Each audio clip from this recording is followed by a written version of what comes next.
Meus irmãos, a paz do Senhor Jesus, eu vou iniciar falando-lhes sobre um assunto. Agora não é mais pão diário, tá? Vou continuar com o meu pão diário, mas devido a pedido de alguns irmãos, para que nós tecêssemos alguns comentários acerca da lição da escola dominical, utilizada nacionalmente na Igreja Evangélica Assembleia de Deus. Então, é claro que, se eu quero ser pertinente e servir de ajuda para algum dos irmãos, eu preciso falar do assunto sempre antevendo, ok? Então, no próximo dia 20, como diz Hebreus 6:3, se Deus permitir, nós teremos na escola dominical a lição de número 8, no dia 20 de agosto, que falará sobre a Igreja de Cristo.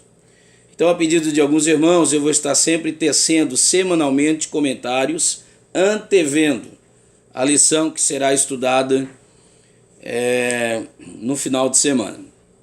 A intencionalidade aqui não é outra, senão ajudar de alguma maneira, ajudar de alguma forma, trazer algumas ideias. Nossa mente precisa ser instigada, né? Precisa ser incitada, tá bom? Longe de ter a presunção de querer ensinar alguém. Ok? Se bem que Jesus disse isso, ide e ensinai. Então, todas as vezes que falamos da palavra de Deus, de certa forma nós acabamos ensinando, ok? E essa lição do próximo dia 20, ela trata acerca da Igreja de Cristo. Esse é o tema que esta traz. E o texto áureo, eu já começo pelo texto áureo, que está em Mateus capítulo 18, verso 20, que é infelizmente um dos textos infinitamente mal compreendidos. Então a gente vai tecer um breve comentário sobre o texto áureo, ok? Escolhido texto áureo, texto ouro, ok? Para esta lição. Você vai perceber que as pessoas vão valer-se desse texto e citá-los aleatoriamente, sem compreender o seu contexto. E daí você não consegue exaurir com exatidão, com plenitude, tudo que o texto quer dizer. Mateus 18:20. Quantas vezes você ouviu isso citado na igreja, relacionado ao fato de haver poucas pessoas nos cultos? Ou às vezes, normalmente quando aquele culto vai poucas pessoas, as pessoas citam Mateus 18:20. Pois onde se acharem ou onde estiverem 2 ou 3 reunidos em meu nome, aí eu estou no meio deles. O que é que Jesus estava dizendo? Bom, Jesus estava se referindo, irmãos, ok, ao texto que antecede esse texto, que é justamente direcionado à igreja. É por isso que o autor, o comentarista, com muita propriedade, vai valer-se desse texto, imbuindo na Igreja de Cristo. Por quê? Olha o texto, verso 18. Ok? Verso 18. Esse texto fala acerca de juízo, gente. E as pessoas não tratam juízo nesse texto. Olha o verso 18. Em verdade vos digo que tudo quanto ligares na terra será ligado no céu. Esse é o verso 18. Tudo quanto desligares na terra será desligado no céu. Ok? Esse é o verso 18. Então, o que está acontecendo? Se você pegar o Evangelho de Mateus, você vai ter 2 citações acerca da igreja. A primeira citação, Mateus 16:18, ok? Quando Jesus promete que as portas do inferno poderiam se levantar, mas não prevaleceriam. E aqui, com relação ao tratar de juízo. Quando você vê algum irmão pecar, você chama-o. Se ele não te der ouvido, ok? Chama mais 2 ou 3. Se ele não der ouvido, então comunica a toda a congregação. Os judeus, especificamente os fariseus, eles tinham em mente o poder de atar ou soltar, isso é, prender ou liberar alguém. Nessa expressão aqui usada por Jesus, ligar ou desligar, ok? A rainha Alexandra, há um contexto histórico, a rainha Alexandra deu a estes o poder de juízo, o poder de julgar, uma liberdade. Na verdade, algumas escolas achavam-se no direito de criar uma espécie de feriado. Se fosse nos nossos dias de hoje, chamaríamos de feriado facultativo. De repente eles resolvem embargar alguma coisa, de repente eles resolvem interditar alguma coisa, está interditado e pronto. Entre eles, eles ligavam e desligavam. Reuniam-se 2 ou 3 fariseus, ligavam ou desligavam alguém da comunidade judaica, ligavam ou desligavam alguém, ok, das suas atividades e pronto. Então Jesus está instituindo a igreja. E Jesus está usando da mesma lei. Jesus está dizendo para a igreja, vocês, quando se reunirem, dentro daquilo que está escrito, prescrito pela palavra de Deus, vocês também terão esse direito. Reúnam-se entre si e liguem-se entre si ou desliguem-se entre si. Isso é, Jesus está colocando autoridade e hierarquia sobre os líderes da igreja. Aqui nós temos uma das bases para tal disciplina. Vamos combinar que poucas pessoas vêm valer-se desse texto, ou quase ninguém, para falar de disciplina, gente. Mas esse texto aqui fala justamente sobre disciplina. Totalmente diferente daquilo que é usado esse texto, quando é arrancado do seu contexto e aplicado de uma forma errônea. Tá bom? O que Jesus está dizendo aqui é o que eu acabei de lhes dizer.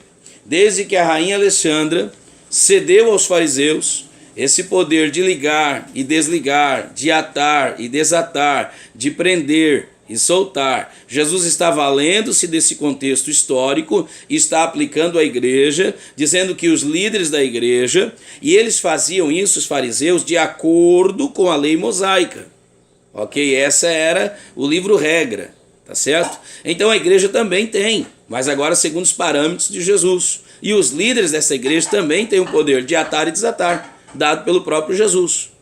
E Jesus falou sobre os fariseus, julgando, ok? Julgando os que julgavam erroneamente, como está escrito em Mateus 23:2. Na cadeira de Moisés se assentam escribas e fariseus. Na cadeira de Moisés, valendo-se do quê? Da lei de Moisés. Moisés era uma espécie do quê? De juiz. Moisés foi um juiz legislador.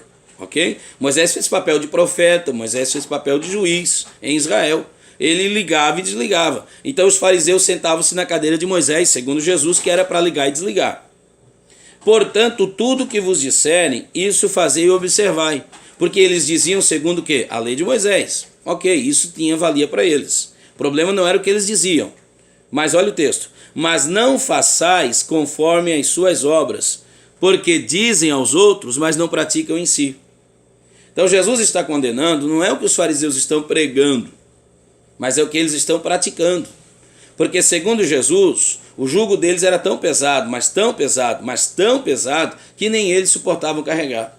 Olha o verso 18. Pois atam fardos pesados e difíceis de suportar, e os pões nos ombros dos outros, nos ombros dos homens, mas eles mesmos nem com o dedo querem removê-los. Em outras palavras, apertam tanto o caminho que nem eles conseguem passar. Então, irmão, Mateus 18:20, onde estiverem 2 ou 3 reunidos em meu nome, ali eu estarei no meio de vós, é Jesus dizendo, eu sirvo de testemunha. É Jesus dizendo, quando vocês se reunirem entre 2 e 3 para julgarem a causa de um irmão, porque esse é o contexto de Mateus. Esse é o contexto de Mateus 18. Quando vocês verdes um irmão pecar, comunicai-o privadamente. Se ele não atender, chamai 2 ou 3, comunicai-o. Se ele ainda não atender, dizei à congregação. Então o que Jesus está dizendo é o seguinte, quando vocês se ajuntam 2 e 3 para julgar a causa de um irmão, eu estou no meio de vocês. Isso é muito sério, gente. Eu estou no meio de vocês, para ver se vocês estão julgando a causa devidamente, para ver se vocês estão julgando a causa como de fato deve ser julgada. Então não tem nada a ver com aquilo que alguém aplica, fique contente porque Jesus está entre nós, Ele está aqui para nos... Não, irmão, Ele está ali, irmãos, sim, está ali para nos ouvir, com certeza, para nos ajudar e para nos abençoar, mas sobretudo, está ali também para julgar aqueles que estão julgando. Porque os que exercem de juízo também passarão pelo juízo julgador daquele que é justo juiz. É isso que o texto quer dizer. É por isso que está escrito lá em Malaquias 3:16. Então aqueles que temiam ao Senhor falaram uns aos outros. Ok? E o Senhor atentou. Jesus está valendo-se do mesmo texto. Olha, o Senhor atentou. Eles falavam entre os outros, quer dizer, onde havia 2 ou 3, e o Senhor estava ali, estava ouvindo. O Senhor atentou. E mais do que isso, foi escrito um memorial diante deles, para os que temiam o Senhor e para aqueles que se lembravam do seu nome. Então Jesus está dizendo, você lembra que disse Malaquias? Que quando vocês se sentam para falar um ao outro no nome do Senhor, de que Deus estava ali ouvindo, atento, e de que ele exercia um memorial para trazer juízo, porque vocês julgaram segundo a lei do justo juízo. Salmo 82. Deus está na Assembleia Divina. Deus está na Assembleia Divina. Ok. O que é Assembleia, irmãos? Deus está na Assembleia, isso é, na congregação. Agora, julga no meio dos deuses. As pessoas usam apenas a parte A. Deus está aqui mesmo, irmão. Deus está na congregação, está mesmo, mas está para julgar. Julga no meio dos deuses. A palavra deuses aqui, eu prefiro essa palavra deuses no diminutivo, na verdade, no original é juízes. Julga no meio dos juízes. Deus está no meio da congregação, vendo os juízos que os juízes estão julgando, e ele está julgando no meio desses. E os discípulos, gente, tinham isso em mente. Os discípulos entenderam as palavras de Jesus. Olha o pós-texto. Mateus 8:20, ou se estiverem 2 ou 3. Olha o pós-textos. Os discípulos tinham isso em mente a ponto de dizer o seguinte. Olha o que Pedro diz, Mateus 18:21. Então Pedro aproximou-se dele e perguntou, Senhor, até quantas vezes pecará meu irmão contra mim e eu lhe hei de perdoar? Até 7? Respondeu-lhe Jesus, não te digo 7, mas até 70 vezes 7. Por quê, irmãos? Pelo mesmo motivo. Gente, pelo mesmo motivo. Isso aqui é interessante demais. Pedro está dizendo, tá bom, Senhor. Então o Senhor nos dá o direito de julgar, ok? Mas assim, como é que a gente faz? A cultura farisaica tratava desse modo, ok? Segundo o doutor David Stern, ele dizia que na Midrash estava escrito o seguinte, quando alguém pecar levianamente, um pecado leviano para eles chama-se pecado involuntário. Quando alguém pecar sem ser premeditado, chamado de pecado leviano, ele tinha direito de até 7 perdões, que era o tempo necessário de fechar de um ciclo, para que esse, fechando o ciclo, retorne, ok? Já deu tempo para memorizar e para não voltar a pecar involuntariamente. Então subentendia-se de que, se o indivíduo pecasse involuntariamente 7 vezes, ele não era digno de réu, digno de juízo. Por quê? Porque este até 7 vezes era considerado, tinha ainda como involuntário. Mas uma vez que você peca tantas vezes, você já fechou um ciclo. Então agora não é mais involuntário. Já passou a ser um pecado voluntário. E então não deve se receber perdão. Mas deveria tratar-se com juízo, com rigor. Aí Pedro pergunta, Senhor, se o meu irmão pecar involuntariamente, pecados levianos, Pedro está falando do contexto histórico, eu devo perdoar 7 vezes, como ensinam os fariseus? Jesus disse, não digo 7, mas digo 70 vezes 7, ok? Jesus fala do justo juízo, porque como é que você pode julgar, gente, olha que terrível, como é que você pode dizer que o meu pecado é um pecado involuntário? Como é que você pode, qual é a medida, a vara de medir que você tem para me dizer se eu pequei voluntária ou involuntariamente? Com base no quê? Como é que você sabe? Você não consegue medir, você não consegue esquadrinhar. Então o que Jesus está dizendo, 70 vezes 7 é um hipérbole, é um número exagerado. Jesus está dizendo o seguinte, você não tem direito de dizer se alguém peca voluntário ou involuntariamente. Porque isso é uma coisa que está intrínseca ao homem. E somente Deus é capaz de averiguar. Somente Deus tem a vara correta de medir. Somente Deus é que sabe se esse indivíduo de fato pecou voluntária ou involuntariamente. Ok? Para terminar, havia também uma cultura judaica que dizia o seguinte, uma assembleia, Salmo 82, Deus está na Assembleia dos Santos, ou na Congregação dos Santos. Uma assembleia, uma congregação, ok? Só era congregação, só era assembleia se tivesse pelo menos 10 pessoas.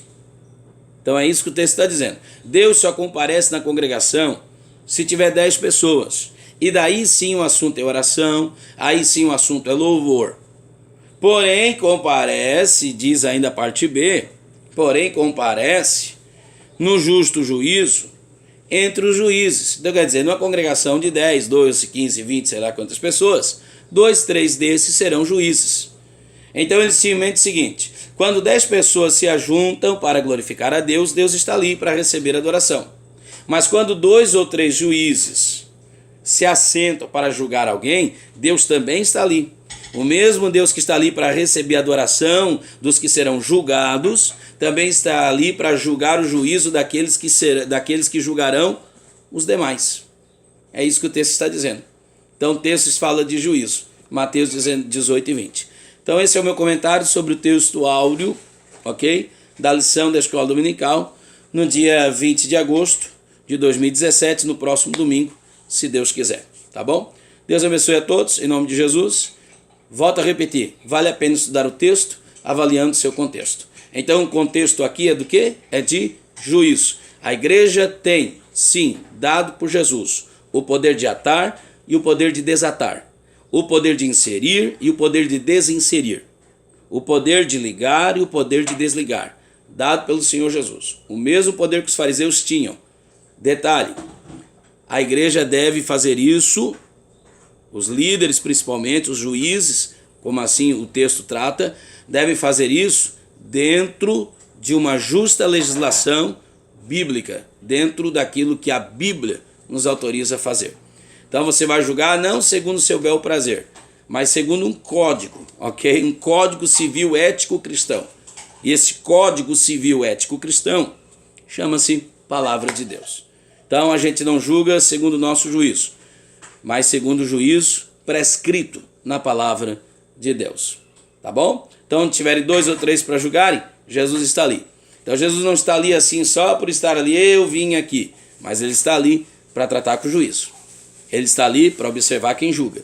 Ele está ali para ver se realmente a lei está sendo observada, se realmente o justo juízo está sendo exercido com justiça. Tá bom? Que Deus te abençoe, meu irmão. Em nome de Jesus.